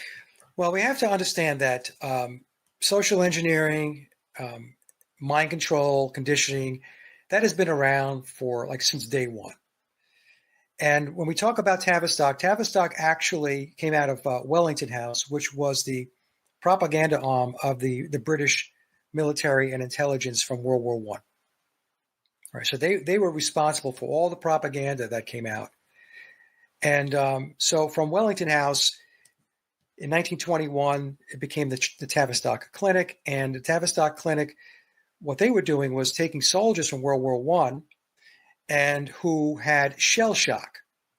And the premise was that they were going to do research and analyze the soldiers with shell shock and figure out psychological components and all of that. Very convenient when you think about it, right? They have an instant inventory of patients or subjects that they can work on. I'm not going to say work with, work on. Then they became the Tavistock Institute of Human Relations, I believe it was in 1947. But the reason why I'm taking you through that history, folks, is because Tavistock has been around for 100 years, for a century, as an entity. And as I mentioned earlier in the show, they are headquarters, the hub for the social engineering and the brainwashing and the conditioning and the indoctrination that takes place throughout the deep state, the shadow government, the Illuminati, however you want to label them. There is a deep state shadow government control matrix that runs this world. That's why you have things like the United Nations, the World Health Organization, the World Bank. You have the IMF, the Bank of International Settlements, the World Court. Everything is, if you see the word international or world in front of it, okay, that is the overarching structure that's running the show. And everything underneath that is a puppet show. It's what's taking place in front of the curtain. It's a controlled puppet show. It's a controlled puppet show. So all the people that are on the public stage, all of your presidents, your prime ministers, and all that stuff, they all work for this deep state. And I've mentioned many times in other shows that the president of the United States, at best, would be mid-level management within the pyramid. It's called the pyramid of power. And they're kind of like in the middle somewhere.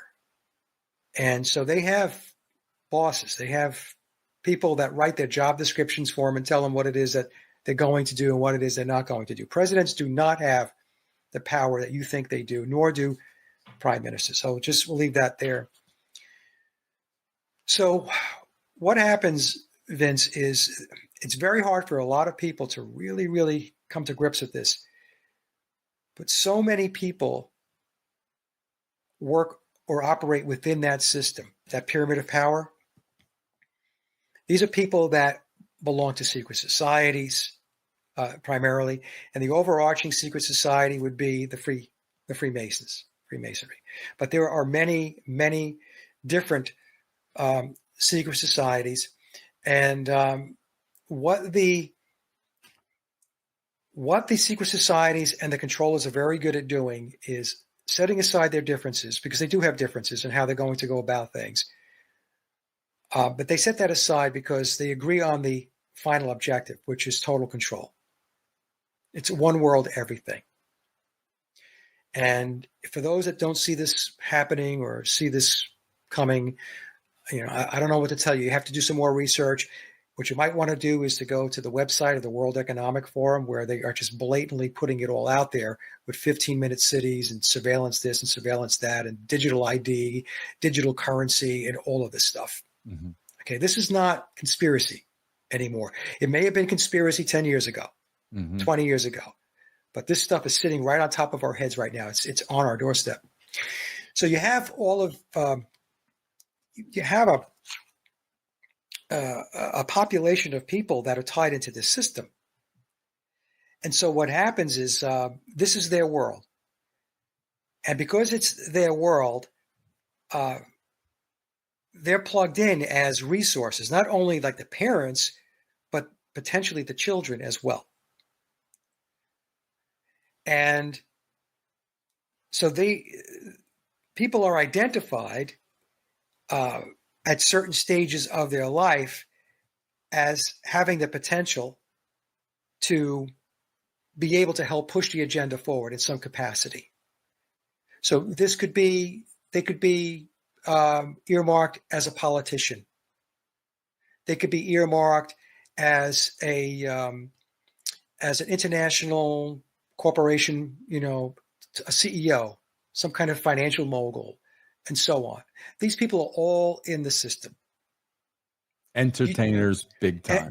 Entertainers, depending upon where they are in the entertainment industry. Right. But it's tiered. So I don't want everybody to think that if a particular celebrity's at the top. They're not. But it's a pyramid. So it emanates from the very top, and there's all kinds of debates as to who really sits at the top of this pyramid. But just it's well enough to understand that below that, it's a corporate structure. So the way it works is the same way a corporation works. So if a corporation, let's say the CEO of a major corporation decides that this is where he or she wants to take the company. So a strategy is formulated. The strategy is formulated at the very top of the corporate structure, the corporate pyramid. And then that strategy then is pushed down to the lower levels within the corporation to have that strategy executed and put into play, to have it deployed. Mm-hmm.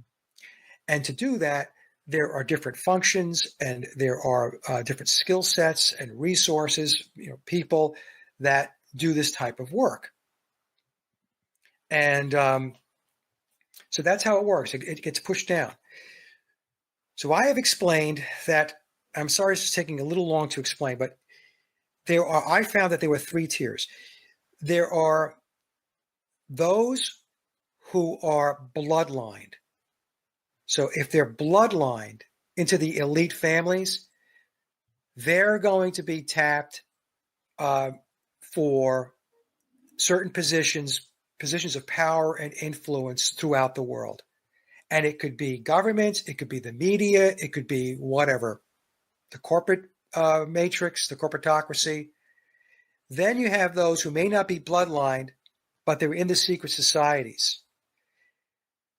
Well, I'll pick on Freemasonry. So in Freemasonry, their oaths trump everything. So their allegiance is to their oaths, which is referred to as their obligations. So that would be the second tier, in which they're going to pull to bring people in to do the work of the pyramid. Below that are people that are outside the pyramid that are scouted and pulled in. So they're lured in by, they could have, let's say, parents who are in the military or in intelligence. That's one piece of it. Or they can have parents that have no linkages into the military or intelligence, but they're just out there. And let's just say they do have skills and they are talented. They're brought in, and then their talent is manipulated. It's handlers come in, they're groomed to play a certain part. And the way it works is carrots are dangled. So they bring Man, somebody I in. swear, I hate to interrupt you, Mike, but I feel like you're telling me the Howard Stern story. I that's what I feel like you're telling me. But go ahead. Yeah. I mean, I know that I know a person who was very accomplished in the music industry. He told me stories that had to do with himself. He never took the bait. But what happens is when you don't take the bait, let's say you're very skilled and you are accomplished, you could still play in the system, and you're going to contribute to the structure above you in making money. They'll pay you money, but they're going to make money too. Yeah. A lot of it. Yeah. Yeah. But also there's a ceiling for those types of people. Yeah. So they won't go any higher. So what will happen is they hit a ceiling, boom, boom, they can't get past it. But what happens is they dangle the carrot. Right. And the carrot is, hey, let's do this. You want to be famous? I can make you famous. And a lot of times these people are very young. And so the whole fame and fortune and the celebrity just like, yeah, I'll do that. And so they sign on the dotted line. And they get some work done. It's very incremental and methodical the way they do it, by the way. I mean, so it's not, they bring it along because it has to be done through consent. You have to consent to it. Right. Right. So let's say you get a taste of success. Then they come back and say, that was pretty good, huh? You like that? A lot of money? The popularity? Sounds like the devil. Yeah. Right? Yeah. And then you say, yeah. And then you say, yeah, I love it. I love it. You know, you want more? Oh, yeah, I want more. Yeah. So then what happens is now you're going to the second rung on the ladder, and the third and the fourth. And the more you keep going, the darker and darker it gets. And that's the process in a nutshell. I mean, we could take a look at what's going on with Sean Combs, P. Diddy. Yeah. Let's take a look at that. Go ahead. Okay, I'm just saying, here's a situation where this stuff is coming out, how this works with his freak offs and all of this stuff. It was just incredible amounts of degeneracy and totally dark, satanic, occulted stuff that was taking place and still taking place. I mean, this stuff is so embedded in the entertainment and the music business today. It's unbelievable. I mean, really, when people talk about it being a dark place to work, it really is a dark place. Now, here's always my question, Mike, when something like this happens, when all of a sudden Diddy's outed and Diddy's in jail. Right. Is that them? Are they now punishing Diddy for maybe something he did against the system? Is that how it works? Because if somebody's embedded and then all of a sudden they're outed, they're Weinstein, whatever, is that part of the system? You effed up. Here you go. Yeah, it could be that. It could also be that they will take some of their own and throw them under the bus. And the reason why they do that is because it's a major league distraction. So as an example. Got you. Go ahead. People will look at Sean Combs or P. Diddy. P. Diddy's so stupid to say that. But in any case, people will look at him and think that he's the pinnacle. He's the zenith of the problem. When in fact, he's low level. Right. So by taking him and throwing him in jail, it's the old look over here, don't look over there. Right. So all of the attention he gets, it's the same thing they did with Jeffrey Epstein. Yeah. Right. That's still going. That's still going on. And people still want to see the Epstein's flight logs and all of this stuff. People are still spinning their wheels on this stuff. Another great example of that is Jimmy Savile. Now, that's not to say that Jimmy Savile wasn't a repugnant, reprehensible person, but Jimmy Savile was not, like I said, the pinnacle or the zenith of all of this dark stuff that takes place with human and sex trafficking and all of the ritual abuse. So think about what they did with Jimmy Savile. The revelations about what he was involved in didn't come out when he was alive. It was revealed after he passed away. That's because dead men don't talk. Yeah. And then what happens is the public looks at that, especially those that are paying attention to this stuff, and say, well, we got him. We got him. We got him. This was a big win, a big win. Well, it's a win, maybe. In Savile's case, he died, so I don't know what you want other than the fact that it was post-mortem that it came out what he was involved in. But it's the same thing with P. Diddy. I mean, honestly, I don't think it's going to go anywhere. I think it's going to be one of those wheel-spinning exercises like Jeffrey Epstein, where people are going to think that, they got a big fish, when the fact of the matter is you didn't get a big fish. God, Mike, I can't help but as you're talking about this, I can't help thinking about Vince McMahon. Could he have been in one of those very, very similar situations with what he's dealing with now? I don't know, Vince. It could be.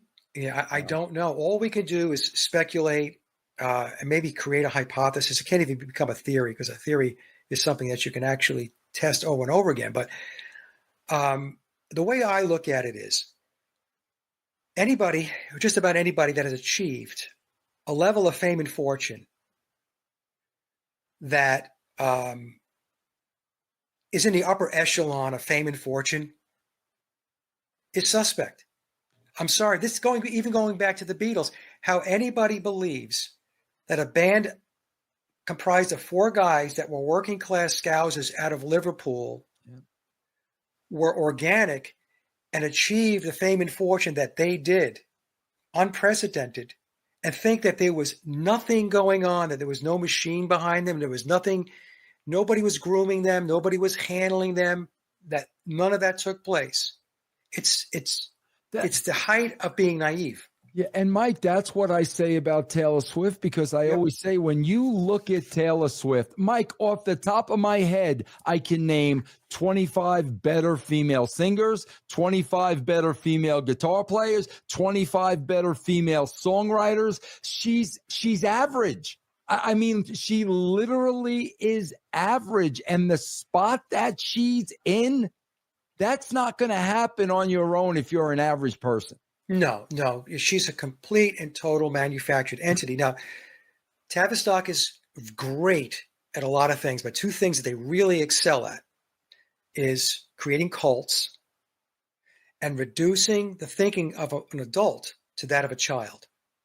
Because when you reduce an adult's thinking down to a childlike level, it's emotion-based. Yeah. They're not using adult reasoning and logic. Everything is knee-jerk. It's very emotional. I see this all the time with the Beatles stuff.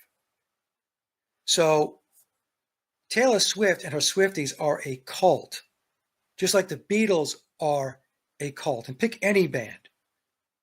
I mean, there's the cult of Elon Musk. Mm-hmm. There's the cult of Trump. There's the cult of Biden and Kamala Harris. These are all, people are placed in buckets, and they have belief systems. And these belief systems that they have, they're so attached to them that it dictates how they behave, how they react. And so Taylor Swift, she's 35 years old now. She was born in 1989, if I'm not mistaken. And if you go onto Wikipedia, Vince and I talked about this in one of the shows that we did previously. You take a look at her list of accomplishments for somebody at that time. She was 34 years old when we did that show. It's ludicrous. It's absolutely unbelievable. There's no way that she accomplished all of this. She's a prop.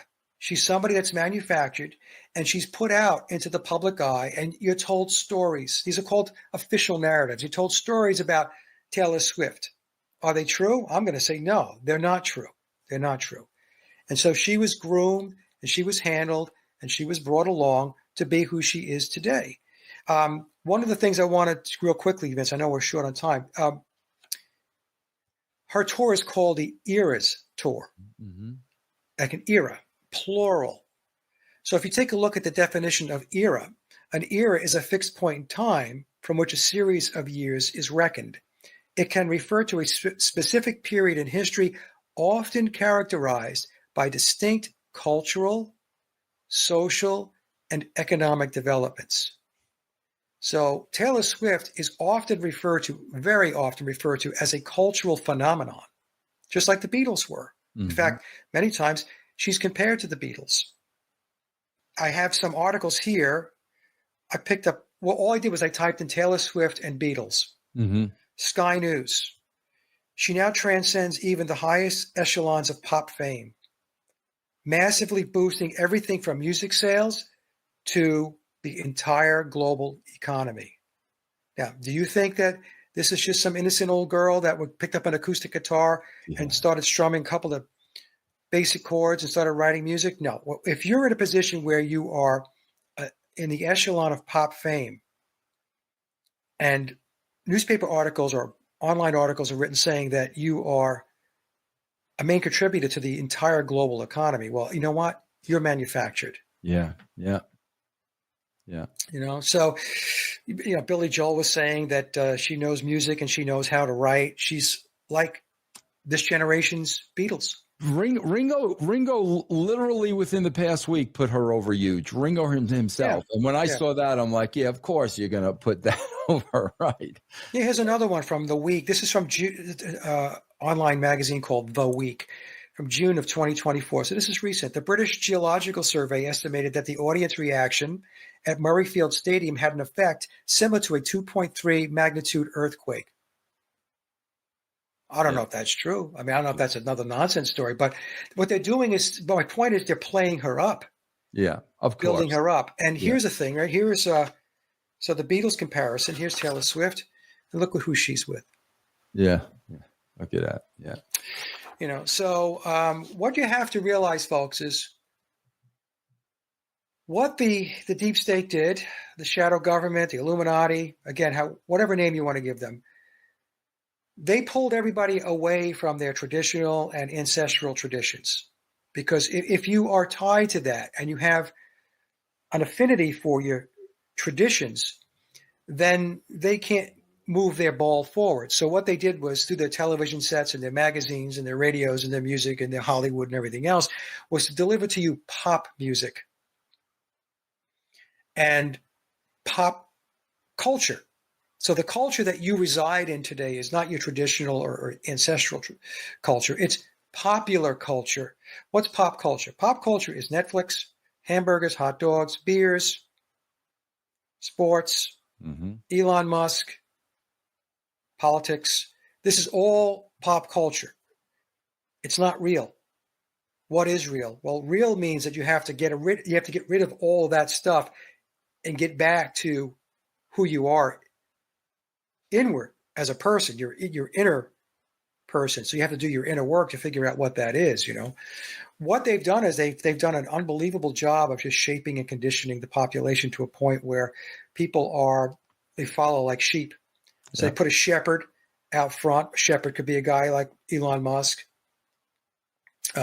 Just pick anybody. It's a celebrity, an entertainer, a songwriter, whatever, a band, and people follow. And that's why it's very difficult for us to get out from underneath all of the chaos and the dysfunction that we are witnessing today and have been for many years, for decades, because people, they don't see it. There are people that do see it, and it's very frustrating for those people, but most of the population hasn't a clue. I always say, Mike, to me, the most unbelievable thing that I always point to is, Mike, they had us fighting over toilet paper. Yes. Okay, that's what they minimized us down to, fighting over toilet paper. Yeah, and they gaslight, Vince. I mean, they put mandates in effect at the corporate world and told people that if you didn't do what they told you to do, that you were going to lose your job, and many people did lose their jobs. And then they turned around after the event miraculously just evaporated and disappeared, and then turned around and said, we never forced anybody to do anything. Yep. Unbelievable. It's unbelievable. Yeah. Mike, we could talk for hours. I want to get something straight, though, about going forward. So Sage of Quay continues? Yeah. Okay. And you do that weekly, or you do it as needed? As needed. I mean, I just have too many things going on. Right now, I'm working on a major music project where my brother and I are resurrecting old demos that we wrote and recorded back 40 years ago. Nice. Wow. And we're reimagining the songs. We're retaining the original essence of the songs and the melodies, but we're doing them, as if we wrote the songs today. Wow, that's awesome. And that's going to be about 12 to 15 songs. And I'm just finishing up the 5th song as we speak. So I've got a lot of other things that, I'm focused on. I mentioned, we have 2 grandchildren now. Our grandson is 26 months old now. Our granddaughter, 6 months old. That's awesome. Yeah. I mean, so there's just stuff like that, Vince. And, I'm still going to have my head in the game with regard to what goes on in the world and all that stuff. But as far as, like I said, the ongoing Beatles stuff, no. I reached a point of diminishing returns. Now, you put all this effort into it, how much more are you moving the ball forward? Well, with that being said, Mike, I'm a little surprised with this. You could write, right behind the memoirs of Billy Shears, you could write the ultimate, Paul is dead, Beatles dead. You could write the ultimate book that would be right behind that book. That's a return. Have you not considered that? I've been asked that many times, and I'm not patting myself on the back, but it would be better than the memoirs of Billy Shears, only from the standpoint because I would talk about things that memoirs is being coy about. Right. So where they're kind of like ducking and weaving, I won't duck and weave. I'll just say, this is what I believe happened. Well, have you entertained that? I have been asked. I have to be honest with you, Vince. A book is not on my radar right now. It's you wrote books. Yeah. Mike, the way you do your presentations, writing a book would take you 10 years. Yeah. It would be so thorough. Like I know how you are. And for you to write the book that you want to write, I think it would take a decade. Yeah. And Vince, I'm going to be 67 years old in 2 months. And so my take on it is that, do I want to spend the next 5 to 10 years writing a book about the Beatles, or do I want to go do some more fun stuff in my life? Yeah, I'm with you. I'm out for the fun stuff. Yeah, I'm with Mike. I'm about to turn 64, and you and I are on the same exact page. Yeah, yeah. So Mike, sageofquay.com. Do we want to send them anywhere else? No, just go to my hub website, sageofquay.com, sageofquay.com. All of my links are there. My links to my music as well. So if you're interested, I have a whole section dedicated to the Beatles conspiracy. Like I said, even though I'm wrapping up the day-to-day research, the ongoing research, there's a ton of stuff there. I have over 300 videos. Wow, it's on amazing. The topic. It's amazing. The work Mike has done is amazing. Mike, I can't thank you enough. I love my conversations with you. I have my sons turned on to you. I'm going to be honest with you, Mike, and you mentioned it in passing. I always get lost in the numerology. I'm not good at the numerology, and I always try to follow that. But just the work you've done has been absolutely incredible. None of the work would exist if you were not here. None of this would exist, Mike. And there are just so many people out there that have read this and followed you, and just absolutely, absolutely amazing work over the years. Thank you, Vince. I really appreciate that. Yeah. All right, Mike, don't go anywhere. I just want to personally thank you. But everybody, for me and Mike, please go to Sage of Quay, SAGEOFQUY, correct? QUAY. QUAY.com. It's fascinating. It's not just Beatles. There's so many great topics on there. And also his Paul is Dead channel is just, related to that. But for the great Mike Williams and myself, we'll see you next time.